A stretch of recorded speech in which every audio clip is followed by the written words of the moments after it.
ಸಕಲೇಶಪುರ ಪಟ್ಟಣದ ಕುಡುಗರಹಳ್ಳಿ ಬಡಾವಣೆಯಲ್ಲಿ ಶುಕ್ರವಾರ ಸಂಜೆ ಮದರಸದಿಂದ ಮನೆಗೆ ತೆರಳುತ್ತಿದ್ದ ಬಾಲಕನ ಮೇಲೆ ಏಕಾಏಕಿ ಬೀದಿ ನಾಯಿಗಳು ದಾಳಿ ಮಾಡಿದ್ದು, ಬಾಲಕನ ಮುಖ, ಕೈಕಾಲು ಹಾಗೂ ಹೊಟ್ಟೆ ಭಾಗಗಳಿಗೆ ಕಚ್ಚಿ ಗಂಭೀರವಾಗಿ ಗಾಯಗೊಳಿಸಿವೆ.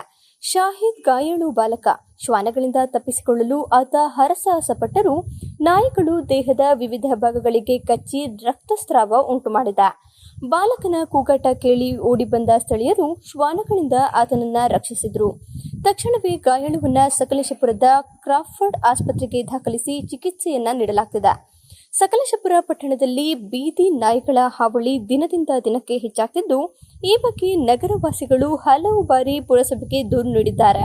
ಆದರೆ ಯಾವುದೇ ಪರಿಣಾಮಕಾರಿ ಕ್ರಮ ಕೈಗೊಳ್ಳದೆ ನಿರ್ಲಕ್ಷ್ಯ ವಹಿಸಿರುವುದು ಪುರಸಭೆಯ ವಿರುದ್ಧ ಸ್ಥಳೀಯರು ತೀವ್ರ ಆಕ್ರೋಶವನ್ನ ವ್ಯಕ್ತಪಡಿಸಿದ್ದಾರೆ.